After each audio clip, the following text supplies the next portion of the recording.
Class में आपका स्वागत है। फर्स्ट ईयर AHDP जेनेटिक्स के अंदर अपने पढ़ रहे हैं उत्परिवर्तन। उत्परिवर्तन को इंग्लिश में क्या कहते हैं? म्यूटेशन। और जो उत्परिवर्तन करने वाले कारक हैं उनको म्यूटेजन, ठीक है। और एक अपने और पढ़ा था उत्परिवर्तनशील जीन। तीन मतलब टर्म आई है अपने सामने। एक तो आई है म्यूटेशन, एक म्यूटेजन, एक आई है उत्परिवर्तनशील जीन। तो अपने म्यूटेशन तो क्या है भी किसी जीन की संरचना या बनावट में परिवर्तन, ये तो उत्परिवर्तन है। म्यूटेशन वे कारक जो जीन की संरचना या बनावट में परिवर्तन करते हैं, वो म्यूटेशन। अब आ गया उत्परिवर्तनशील जीन, वो जीन जो किसी साथ वाले जीन को क्या है संरचना या बनावट में परिवर्तन करने के लिए बाध्य करता है, या उसको ये कहते हैं भी ये परिवर्तन होना चाहिए, तो वो क्या है? उत्परिवर्तनशील जीन। इस तरह से अपने ये तो बेसिक भाषा थी। अब एक प्रश्न आता है, इम्पोर्टेंट प्रश्न है, म्यूटेशन शब्द यानी उत्परिवर्तन शब्द किसने दिया था? तो ये दिया था ह्यूगो डी ब्रीज ने। और जो उत्परिवर्तन का जो सिद्धांत है वो भी किसने दिया था? ह्यूगो डी ब्रीज ने। उसके अलावा ये सारी बातें अपने पढ़ चुके थे। उसके अलावा कुछ अपने प्रकार थे कि कहाँ कहाँ उत्परिवर्तन हो रहा है। तो सबसे पहले अपने पढ़ा था कायिक उत्परिवर्तन। कायिक का मतलब ऑटोसोम, ये इंग्लिश शब्द भी आपको याद रखना है, ऑटोसोम, ठीक है। तो नाम से ही पता चल रहा है कायिक उत्परिवर्तन। कायिक उत्परिवर्तन का मतलब ये ऐसे जो जीन जो बॉडी निर्माण में सहायक है उनमें अगर परिवर्तन हुआ है तो वो क्या है? कायिक उत्परिवर्तन है। नेक्स्ट अपने पढ़ा था, ये देखो मैं रनिंग में बता रहा हूँ आपको, बुक वाली भाषा आप समझने के लिए पढ़ सकते हो, लेकिन मेन पॉइंट अगर आप समझ लिया तो रटने की जरूरत नहीं है। उसके बाद में अपने पढ़ा था जननीय। जननीय दिमाग में शब्द आते ही आपके दिमाग में आ जाना चाहिए भी बात किसकी हो रही है? जो जर्म सेल है यानी कि शुक्राणु, अंडाणु, इनकी बात हो रही है। तो जननीय उत्परिवर्तन वह है कि जब अपने इनकी जर्म सेल है, जैसे नर के अंदर है शुक्राणु और जो मादा के अंदर है अंडाणु, इनमें इनके जीन में कहीं परिवर्तन हो रहा है तो वो क्या है? जननीय उत्परिवर्तन। नेक्स्ट हमने पढ़ा था अग्र उत्परिवर्तन। अग्र का मतलब है भी एक जीन अपनी संरचना में या बनावट में परिवर्तन करके कोई नेक्स्ट बना रहा है तो वो अग्र है। उसके बाद में अपने पढ़ा था व्युत्क्रम। व्युत्क्रम का मतलब था उल्टा। उल्टा का मतलब जो जीन उत्परिवर्तन करके अपनी पहली प्रावस्था में वापिस चला जाता है तो वो है व्युत्क्रम। इसे अपने अनुक्रमापत्ति भी, व्युत्क्रमापत्ति भी बोलते हैं। उसके बाद में अपने पढ़ा था शांत या गामक उत्परिवर्तन। शांत या गामक, शांत या गामक का मतलब है कि ऐसा जीन है जिसमें उत्परिवर्तन तो हो रहा है लेकिन वो कहीं ना कहीं अपना कोई प्रभाव नहीं दिखा रहा, शांत है, उसके परिवर्तन से कोई कहीं गुणों में कोई चेंजिंग नहीं आ रही। उसके बाद में अपने पढ़ा था घातक। घातक का मतलब होता है भी ऐसा जीन है जो क्या है भी परिवर्तन या संरचना में बनावट करने के बाद में भी जो गुणों में प्रभाव डालता है नेक्स्ट पीढ़ी के गुणों के अंदर, ठीक है। उसके बाद में अपने बात करते हैं मिस सेंस। मिस सेंस के अंदर अपने पढ़ा था ये परिवर्तन जो जीन कोड यानी कि जो क्षार क्रम है उनमें परिवर्तन के कारण होता है। उसके बाद अपने नेक्स्ट पढ़ा था नॉन सिंस म्यूटेशन, ठीक है। अब अपने एक शब्द पढ़ा था उत्परिवर्तनशील जीन, यानी वे जीन जो अपने जीन को परिवर्तन करने के लिए बाध्य करते हैं। और एक पढ़ा था नेक्स्ट था जो उत्परिवर्तन उत्प्रेरक, यानी कि वे जीन जो दूसरे जीन को प्रेरित करते हैं भी उत्परिवर्तन के लिए। और उत्परिवर्तनशील जीन वे जीन है जो अधिक संवेदनशील है और जिनमें वो उत्परिवर्तन होना यानी लघु पाया जाता है, वो है उत्परिवर्तनशील जीन। यानी वे जीन जो उत्परिवर्तन के प्रति अधिक संवेदनशील होते हैं, इनमें उत्परिवर्तन होने की संभावना अधिक होती है, वो है उत्परिवर्तनशील जीन। नाम से पता चल रहा है उत्परिवर्तनशील जीन, यानी कि वे जीन जो अधिक संवेदनशील है और जिनमें उत्परिवर्तन होने की संभावना अधिक होती है, ठीक है। उसके बाद में उत्परिवर्तन उत्प्रेरक। उत्प्रेरक शब्द ये है, याद रखना आपको, उत्प्रेरक मतलब होता है कि किसी भी रासायनिक अभिक्रिया में भी ये उत्प्रेरक काम में लिया जाता है। कोई भी क्रिया है उसको बढ़ाने के लिए, उसकी स्पीड कम या ज़्यादा करने के लिए उत्प्रेरक का उपयोग किया जाता है। तो नाम क्या है? उत्परिवर्तन उत्प्रेरक। इसका मतलब ये हो गया वे जीन जो उत्परिवर्तन को बढ़ाते हैं। नेक्स्ट अपने पढ़ा था एंटी म्यूटेटर जीन्स, यानी कि वे जीन जो उत्परिवर्तन की क्रिया को धीमा या स्लो करते हैं, बाध्य करते हैं या हतोत्साहित करते हैं। अब अपने बात करते हैं नेक्स्ट जीन या बिंदु उत्परिवर्तन। क्या? जीन और पॉइंट म्यूटेशन। जीन और पॉइंट म्यूटेशन। उत्परिवर्तन के द्वारा किसी जीन की संरचना या संगठन में परिवर्तन हो सकता है, इसे जीन बिंदु। देखो उत्परिवर्तन की कंडीशन में क्या आ सकता है कि जो गुणसूत्र है उन पर जो जीन पाए जाते हैं, उन जीन के जो विकल्प या लक्षण या गुण है उनको अपने एलील बोलते हैं। और एक शब्द और है इनका नाम विकल्प।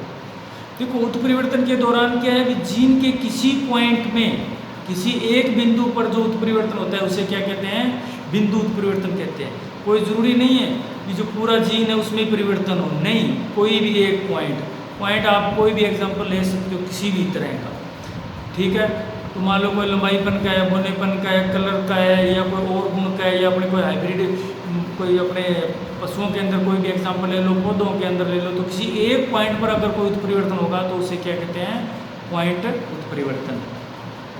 इसके अलावा कई बार गुणसूत्रों की संख्या या संरचना में परिवर्तन के कारण भी उत्परिवर्तन होता है। देखो आपने पढ़ा होगा 10वीं क्लास में, +2 में, डाउन सिंड्रोम, टर्नर सिंड्रोम, ये क्या है, गुणसूत्रों की संख्या में कम या ज़्यादा होना, ये क्या है, ये रोग है, या ये इनको टर्नर सिंड्रोम या डाउन सिंड्रोम बोलते हैं। उसी तरह से क्या होता है, म्यूटेशन के अंदर भी क्या है, कई बार जीन की संरचना में परिवर्तन हो गया या किसी बिंदु पे परिवर्तन हो गया, कई बार क्या गुणसूत्रों की संख्या में परिवर्तन हो जाता है। जैसे मान लो मनुष्य में 46 गुणसूत्र हैं, तो कई बार 48 हो गए या 44 हो गए।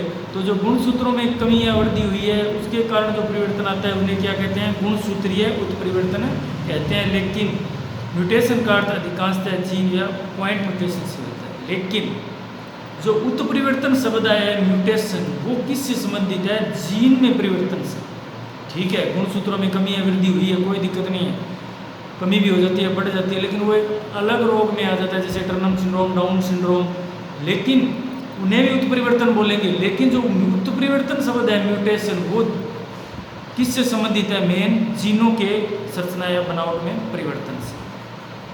इस प्रकार के उत्परिवर्तन में किसी जीन की संरचना संगठन में परिवर्तन हो जाता है, किसमें, जीन या उत्परिवर्तन में।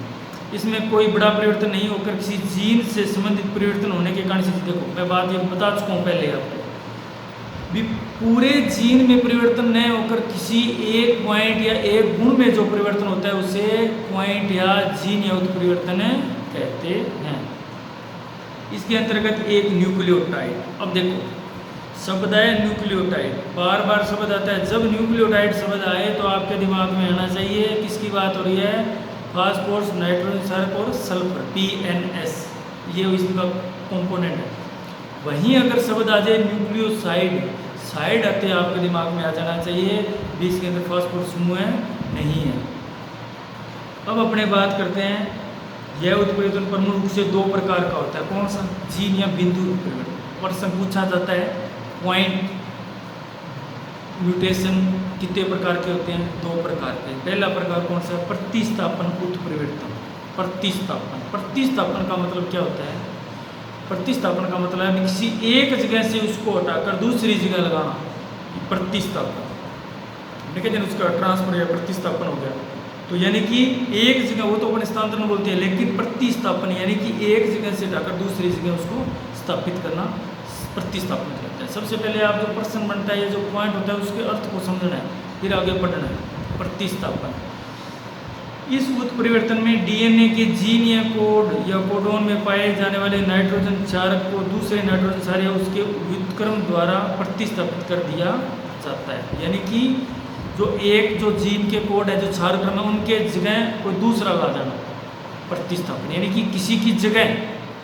तो इसमें क्या बोल रहे हैं कि जो डीएनए है उसके जो नाइट्रोजन क्षारक है, जो क्रम है उनका क्षारों का, उनकी जगह क्या करना है, दूसरे नाइट्रोजन क्षारक को लाकर स्थापित कर देना, जिससे कोडोन में परिवर्तित हो जाता है। इसके कारण इस परिवर्तित कोडोन से संबंधित अमीनो अम्ल बनने वाली पॉलीपेप्टाइड श्रृंखला में जुड़ता है, इससे संबंधित प्रभाव उत्पन्न होता है। क्या कह रहे हैं, प्रतिस्थापन म्यूटेशन। प्रतिस्थापन का मतलब है भी मान लो कोई गुणसूत्र है, उसके अंदर डीएनए है, डीएनए का जो क्षार क्रम है, नाइट्रोजन क्षारक है, उनके क्रम को चेंज कर दिया जाता है, उनकी जगह कोई दूसरे नाइट्रोजन क्षारक को लाकर स्थापित कर दिया जाता है। तो उसको क्या कहते हैं, प्रतिस्थापक उत्परिवर्तन। ये प्रकार किसका है, बिंदु उत्परिवर्तन का, यानी कि पॉइंट म्यूटेशन का एक पहला प्रकार है।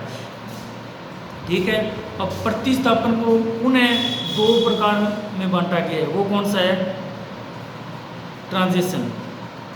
इसके अंदर एक पॉलीन्यूक्लियोटाइड श्रृंखला में किसी प्यूरिन क्षारक को दूसरे प्यूरिन क्षारक से इससे संबंधित संपूरक श्रृंखला के पिरिमिडीन क्षारक को दूसरे पिरिमिडीन क्षारक से प्रतिस्थापित कर दिया जाता है। जब अपने डीएनए आरएनए वाला चैप्टर पढ़ेंगे तो इसके अंदर ये जो नाइट्रोजन क्षारक है इनके बारे में अपने बात करेंगे, प्यूरिन, पिरिमिडीन, ठीक है, ये पूरा डिटेल से पढ़ेंगे। इस प्रकार के उत्परिवर्तन या तो डीएनए रिप्लेशन के द्वारा, यानी कि डीएनए अपनी जैसी एक कॉपी बना लेता है, के दौरान गलती से या अन्य कभी किसी कारण से उत्पन्न हो सकते हैं।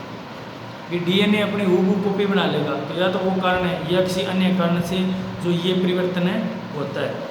जब ये डीएनए रिप्लेशन की प्रक्रिया के दौरान उत्पन्न होते हैं तो इन्हें कॉपी एरर म्यूटेशन कहते हैं। कॉपी का मतलब हूबहू खुद की बनाना, देखो तो उसे क्या कहते हैं, कॉपी एरर म्यूटेशन कहते हैं। कि कॉपी बना ली उसे क्या कहते हैं, डीएनए कॉपी एरर म्यूटेशन कहते हैं, ठीक है।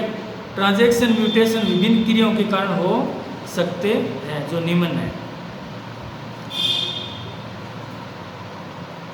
पहला है सामान्य डीएनए के अणु में प्यूरिन क्षार एडिनिन किससे मिलेगा, प्यूरिन क्षार टेटुमिरेशन। पहला है डीएनए के अणु में प्यूरिन क्षार एडिनिन व ग्वानिन क्रमशः पिरिमिडीन व थायमिन व साइटोसिन से जुड़े रहते हैं। किससे जुड़ेंगे, जो एडिनिन व ग्वानिन है किससे जुड़ेंगे, एडिनिन तो जुड़ेगा पिरिमिडीन क्षार थायमिन से व साइटोसिन से जुड़ेगा। इन चारों नाइट्रोजन क्षारकों में हाइड्रोजन परमाणु के पुनर्व्यवस्थित होने के कारण इनमें अन्य रूप बनते हैं जिन्हें टोटोमेरेस कहते हैं। ये रूप बहुत ही दुर्लभ अवस्थाओं में बनते हैं। इस प्रक्रिया को क्या कहते हैं, टोटोमेरेशन कहते हैं। नेक्स्ट अपने बात करते हैं आयनीकरण। क्या है, आयनीकरण। तो आयनीकरण में क्या है, इस प्रक्रिया में डीएनए रिप्लेशन के दौरान किसी नाइट्रोजन क्षार के नाइट्रोजन से हाइड्रोजन की हानि होने के कारण ये क्या है, आयनित हो जाता है। तो उसके बाद में क्षार समजात, यानी जो समजात एक जैसे क्षार है उनका कर्म होना।